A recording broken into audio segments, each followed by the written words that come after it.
Hey guys, Foxdrop here with another Spectate gameplay. It's been a little while since I've done one of these because the last one I did, it was really bad.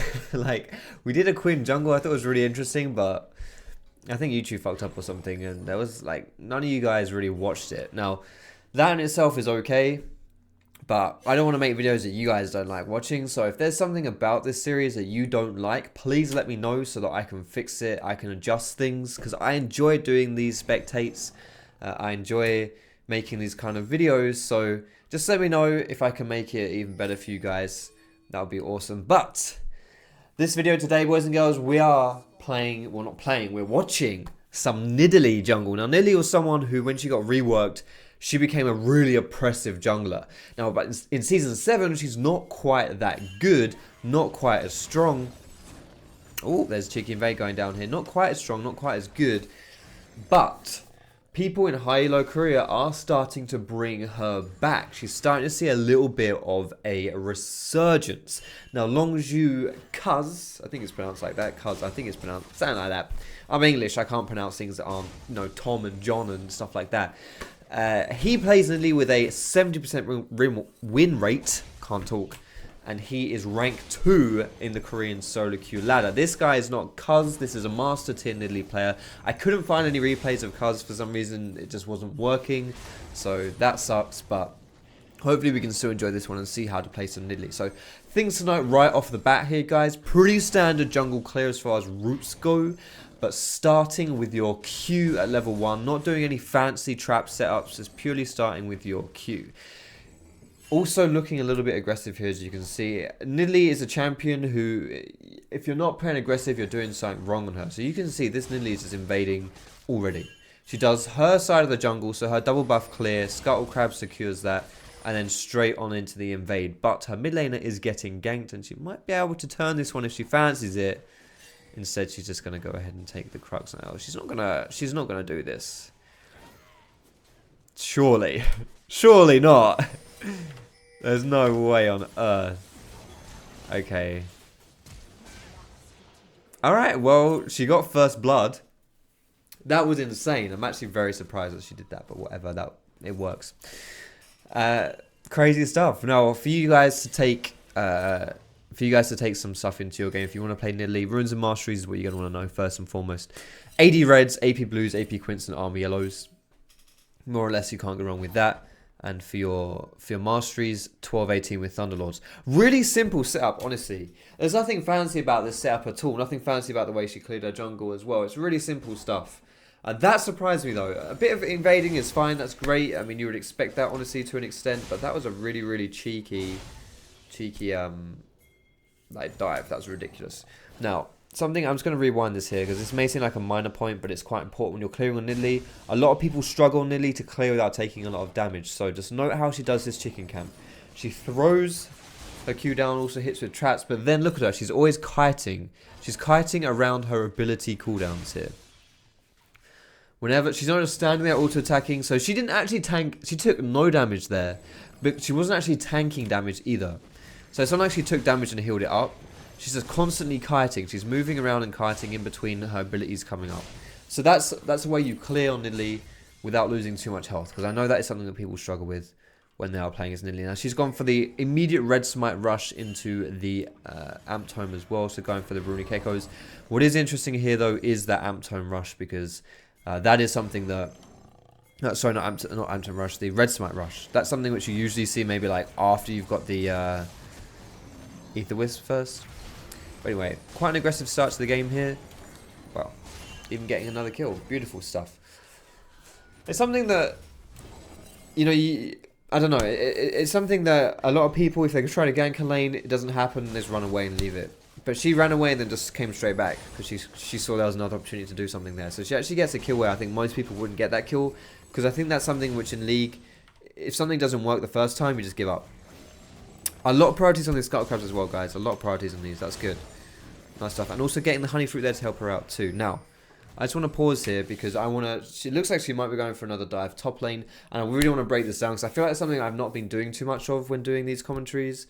spectator commentaries, I haven't really been breaking down what's happening. I've just been describing what you're seeing. So let's break this down a little bit more from a strategical point of view, this dive right here. Now, dives are always risky, okay? Dives inherently have a lot of risk in them because you're doing it under a tower, and towers hurt, especially early on into the game. So if you're diving people, you need to make sure it's set up in a way that there's a very low risk in the situation itself to offset the fact that there's high risk, just the fact you're tanking loads of tower shots, right?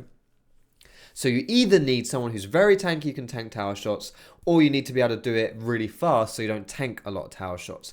Now in this situation with Camille and Nidalee, you're going to have to do it not tanking it quickly. You're going to have to do it fast, right?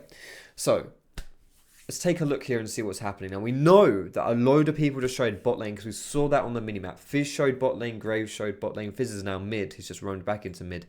But Graves is not here. So we know first and foremost that alleviates a lot of the risk involved because we know we're not going to get counter ganked by the enemy jungler. If you get counter ganked by the enemy jungler, your dive is not going to work. It's going to fail miserably. So make sure you know where the enemy jungler is before you set up for a dive. Now, they already know the jungler's not here because he just showed bot. So that's one thing that makes this a good idea. Second thing, Lulu is still only level 5. That's actually quite important here because if Lulu was level 6, you'd have her ulti up and that would make this dive even harder to pull off. Still level 5 makes it easier, especially compared to the fact, combined with the fact I should say, that Camille is also level 6, so she has that extra. So when you combine all these things together, this tower dive becomes a decent option, or at least it's something that Nidalee's looking towards. I'm not saying they'll go for this. We'll see if they do go for it in the end or not. But if they want to go for this dive, they could possibly make it happen. You know that they're posturing to try and make it happen anyway. Now, she's just hit level 6, which will complicate things here. Looks like she still fancies it. Camille does have a lot of damage, so it might happen. Let's see if she goes for it instead here. She's going to have to land a spear if she does, but she decides against it. Now, if this Lulu was still level 5, you can be pretty much sure that there's a high chance she goes for that. But also knowing that the enemy red buff is respawning as well makes it a good play for her to just go in, go aggressive, and go for the red buff. She also knows that Camille can come in and help her too. Wow. The blast cone cop block right there. Fizz is not moving, which is a bit surprising here actually. But there we go. Easy peasy plays right here. Maokai is actually the support in this game and has roamed up and picked up 2 kills. Nice roam by Maokai. But all in all, quite an aggressive play by Nidalee there. But again, helped by the fact that both of her solo laners had pressure in that lane. So if she in their lanes. So if she knows she can 1v1 Graves, which she can because she's Nidalee, right? That's one of Nidalee's greatest strengths, her ability to 1v1 people. Especially considering the fact that Graves is still only level 4 here. And she knows that Victor's pushing up really hard in mid. Camille's pushing up really hard in top. She knows that if people are going to collapse, it's going to be the Camille, it's going to be the Victor over the Fizz and the Lulu, just because of the positioning of the minion waves. So enables her to go quite aggressive there. Now, you can't really predict the Maokai support roam at that point, but all in all, a pretty good play in my opinion. Now she's just going to go for some more clears here. She spent a lot of time just chilling, being quite aggressive. So now she's swapping it up a bit and spending some time being passive and actually getting some levels. This should be a really easy peasy lemon squeezy gank right here. Lulu way too far forward. Blast Cone makes it easy for her to set up the gank as well. Easy peasy. Notice the way that she's also positioned her spear there for that gank. You don't throw your spear at people because obviously by the time that it reaches them, they're going to have changed to a different position. So you just throw it a little bit further forward. If you throw it further forward, then it means best case or worst case scenario, if they juke it, they'd have to juke backwards, which is into danger still, which is okay. So even if you miss your spear, they're still putting them, like, you know, they would still have to be putting themselves in a spot they don't want to put themselves in. Or they flashed it, and in which case that's fine. So, just going to keep clearing here a little bit more. Now, I'm just going to pause a little bit here just to say, you know, what we're going to do here. I'm going to do some coaching soon, and this is something which I really want to focus on, is like thinking about what your next step is going to be before you've made it, rather than just running around and just like, you know, whatever. So whenever you recall, think about, okay, what do I want to do? Where do I want to show here? Now, we know no dragon on the table here. We know we can't see barely anyone on the map either, and there's no jungle camps to take. So it's really hard. It's really difficult to decide what to do here. And at this point, there's loads of things that you can do, whether you've got timers on your camps. If you know, like, for example, your topside camps are going to respawn soon, maybe you just want to head topside. That's not going to be the case because she just cleared them before she recalled. So instead, in my opinion, what the optimal play here would be is to either invade the jungle to set up some vision, just get some vision down with your trinket ward, or on the other hand, you could actually set up a play and wait for it to happen. Like set up a cheeky little return gank, for example. So, for example, sit in like, go towards this bot lane or something and just wait for someone to come back or something like that. But you can see she's running around and not really knowing what she's doing because there's not much to do. So that's exactly what she's doing. She's setting up a return gank here. She knows her Varus is going aggressive anyway because she can see that shit. And there we go. So as soon as people come back into the lane, she goes in for a cheeky little last hit to finish it off. And there you go. But it's difficult to see, you know, it's difficult to see what's going down when there's nothing going on. You've got to think a little bit far ahead and see, okay, I might not be able to do something right now, but I don't need to think about things in this very moment. What's going to be happening in the next few minutes, in the next few seconds for me to make a play? So she decides to go down bot. Of course, this is also helped by the fact that her bot lane Varus was actually going quite aggressive by himself. So to that extent, it's not like she had to proactively think about what she was going to do. She could just reactively think, oh shit, Varus is fighting. But still, if we could see an amount of time she spent in the enemy jungle compared to her own jungle, I think we'd see that she's spending a lot of time in their jungle. Even if it's just little things like this, just walking into the jungle to take the scrying orb or the scrying plant, scry's bloom, whatever bloody hell it's called.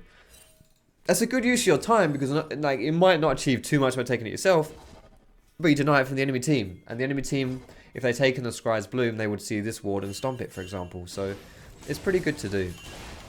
More farming going down here. Notice how she actually took that camp before helping her team first. She was like, okay, I'm just going to take this wolf camp. I know my team's fighting, but I'm just going to take the wolf camp.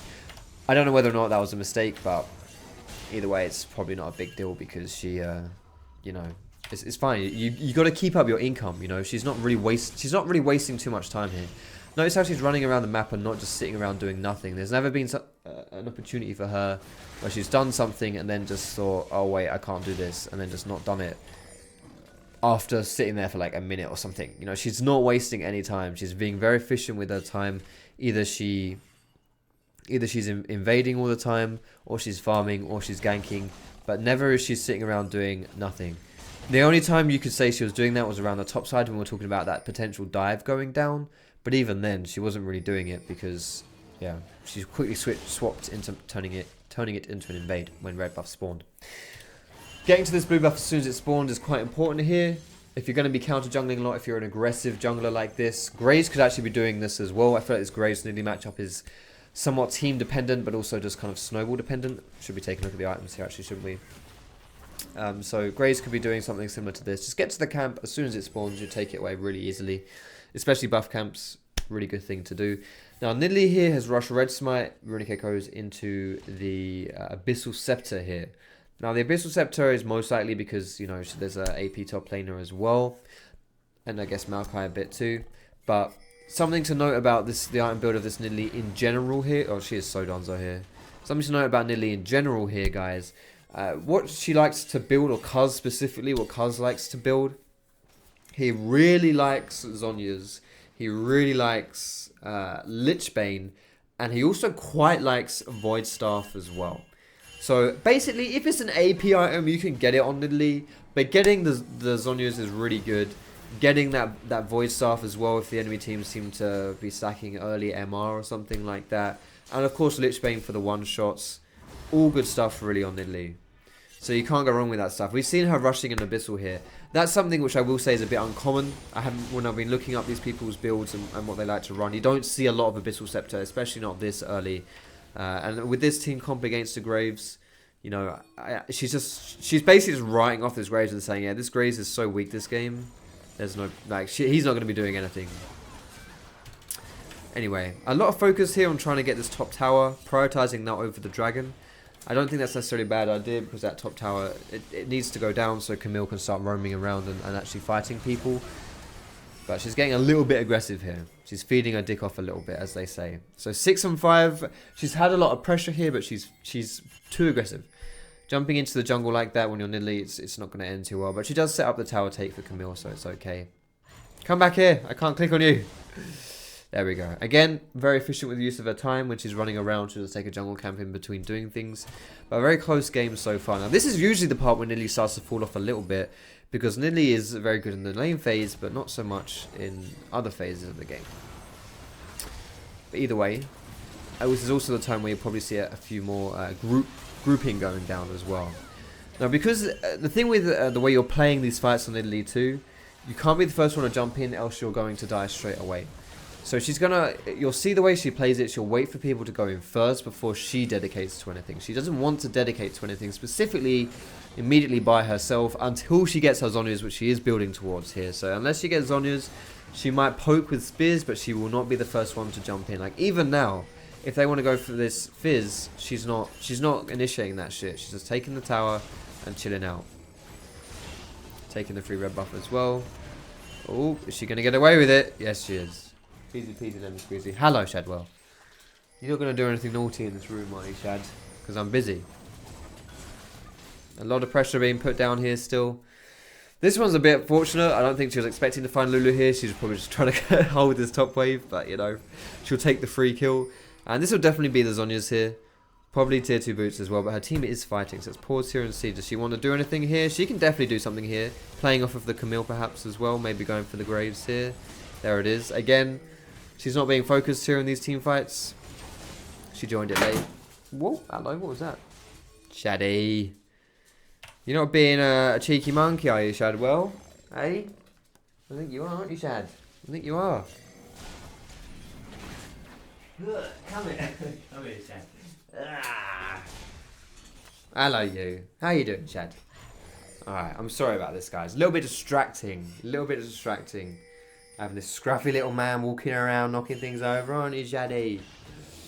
Anyway, just woken up for his nap, but he's here now. He's here to join us to break down this play. What do you think about this Nidalee so far, Shad? Do you not like it? I think Shad thinks she's playing a terrible champion. It's a cat after all. She'll stay in human form the whole time. But there it is. There's Zhonya's and Salt Boots as well. I've actually noticed most people tend to go for CDR boots actually rather than Sorks, but still.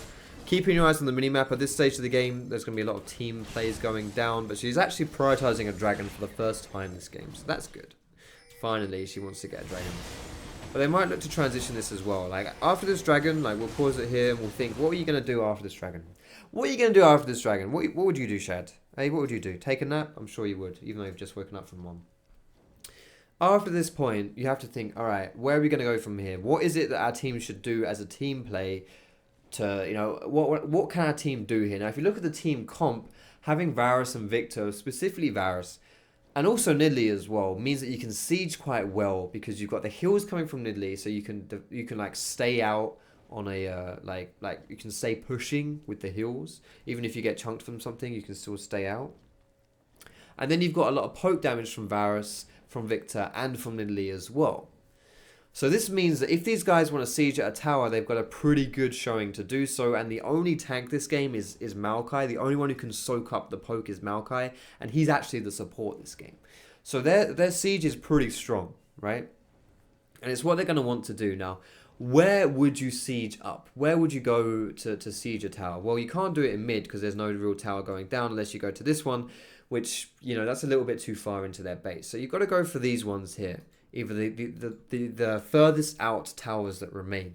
Now, the bottom one is easier to go for because it's lower on health, but also because after taking the dragon, it's the easiest one to transition to. So, you can see on the mini-map as well, people are actually pinging out both these towers. Because this is a superior play for these guys to make. It's to start going for these outer towers and potentially trying to siege instead. You also have Baron up as well. So, those are really the things that we can do to snowball this game, unless you just find picks and stuff. Now, this tower here, low health, easy target, but at the same time, it's also a great place just to stick your Camille, because if they send more than one person down to go for the Camille to defend against Camille, you're gonna get the Baron for free because she's on the bot side of the map. So here we go. They group around the top side here to try and make the play, but sadly, they get caught out. It is solo queue after all. Now, in theory, the strategy behind this play was just fine. You know, it's pretty much what I was describing. You siege up the towers, you go for the towers, it's easy peasy lemon squeezy. Now, especially the fact, you know, they've got good siege, and then when you consider the fact, you know, like, if you do stick Camille in that bot lane, if people come for her, you get the Baron, why don't you just go for the top lane? But it seems like the enemy team is grouping up in mid, but because our team here has a stronger push, and is further up on the map here, they're going to get the inhib for free. They might lose the inhib as well, though, so this will most likely be a trade in inhibs. Now, is that okay? Honestly, you'd have to argue maybe not, because, you know, you're winning the game while you're trading objectives, but at the same time, can you really defend these things? I know, it's difficult to defend. But, because they had, like, people were dead, right? But now, here comes the counter push in here. Overstaying from the red team as well. Blue team respawned, started fighting them. Now, at this point, you've got to think, okay, what are we going to do here? We've killed 2 people. Do we go for the Baron? Do we go for another push? Do we just take jungle camps? And if you look at the team comps here as well, there's nothing really special about a Baron play without Camille and with Varus being dead. So that's going to be a bit tricky to do until Varus gets here. But and with the respawn timers being quite nothing special here, might not be able to take the Baron. But still, you can still do useful things like take jungle camps. Prep vision as well is really important, so they just get around the Baron and set up vision for it. This means the next time they want to go for the Baron, it should be an easier play because they've already got vision for it. But they're choosing the opportunity now to go for this Baron. They've already swept the vision, so they know the enemy team doesn't know they're doing it. Now they know they're on it, but it's already like a quarter done, and the enemy team isn't really in position. So do they either dedicate to this, or do they peel off of it? It looks like they're dedicating to it here. So here we go. Baron going down to Nidalee's team. That's good. She's peeling away. She's jumping in aggressively here. She's got her Zhonya's. There's the Zhonya's. Jumping back out again. She's playing really chill here. Picking up the 3 kills. Sniping. Sniping the Fizz. And that's it. That's pretty much the game right there, to be honest with you. Is that game, though? It's very close to game. Now, I just want to rewind here. Well, do I want to rewind and break down the fight? I feel like I've broken down things a bit too much this game already. I might be boring you guys. But I don't know whether there was too much to say about that fight, honestly. They caught them out of position. Then Maokai flashed in, and it was just an awkward position for it to be in. With the Jin ult as well, it's fine. She didn't dedicate to anything too much, and she was okay. Yeah, at this stage of the game, you know, you pretty much you aced them. You killed everyone. You aced them. You got Baron. You know, this should just be a story of mopping things up. Now, you still have to respect the Fizz, but you've got a Zhonya's, so you can, if Fizz ever dedicates to you, pop the Zhonya's and your team should come around to help you. Unless you get caught out like really bad in position, you should be fine. So we'll keep. It's going to push up mid here. You got Baron. Got Baron group mid, pretty simple strategy, but again, their siege is so strong now they have Baron, it's really easy to push down towers here with minion waves. So it's going to push up mids. Not much enemy team can do to stop them, especially after Grave suicides. Hello, Shaddy. You right, dog? You right, Shad Will? How's it going, Shad? How's it going, Shad? You want to go down here? Hey? Ah, okay. Can I finish the video and then let you down, Shad? Can I finish the video first? Can we do that, Shad, eh? Can we do that? Yeah, can we do that, Shad? Alright. So here come the last team fights, guys. It's pretty much mopped up here. Let me know what you thought about the video down below. I hope you enjoyed it. Hope you have a wonderful day as well, guys. Thanks for checking the video out. Subscribe to me if you want to see more of this kind of stuff. You can find me on Facebook, on Twitter, catch me streaming at twitch.tv/Foxdrop. I'll be streaming very soon after releasing this video, actually. So yeah, thanks for watching, guys. Have a wonderful day. And I will see you in my next... Say goodbye, Shad. There you go. Shad says goodbye. I'll see you in my next